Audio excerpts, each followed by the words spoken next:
We are working on number bonds and starting with our whole number.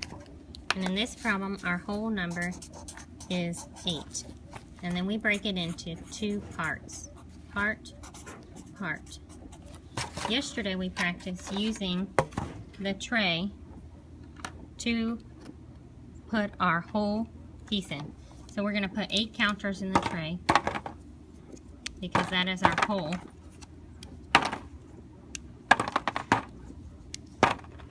So we have our whole number is 8.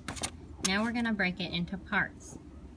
They can decide the parts that they use. They can go 3 and 5, but there should be nothing left in the whole. It should all be in 2 parts. So then they come and put how many they put in each part. 3 and 5.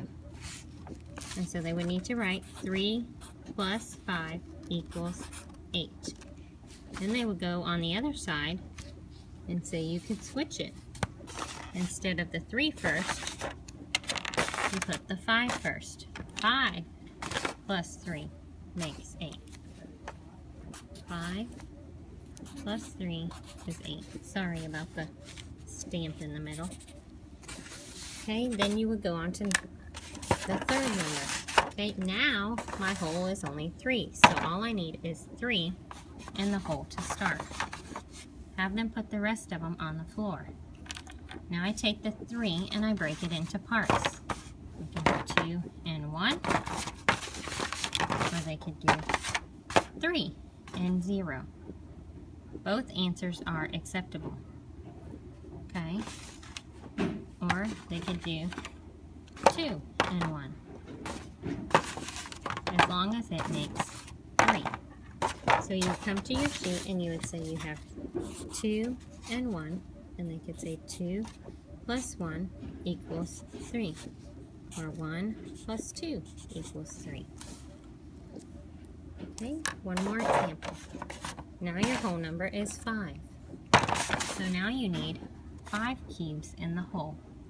You take it and you break it into parts. 4 and 1. 4 and 1 make 5. Or, put all the 5 whole back, you could do 5 and 0. Or you could do 3 and 2. Any combination that makes 5 will work.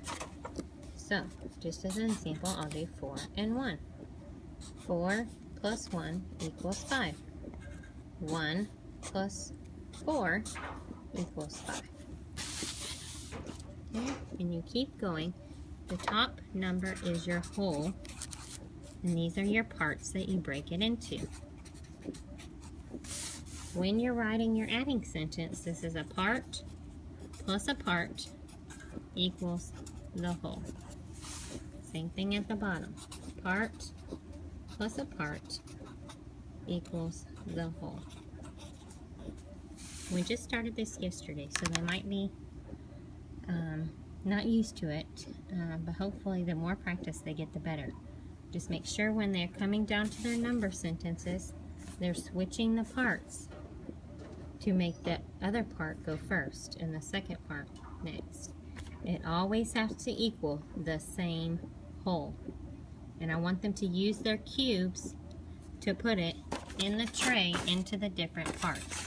And then when they're done, they put it back in their hole and get their new hole for the next number. So now they only need 4. They put the rest of them away and ready for the next number. Thanks, Miss Oza.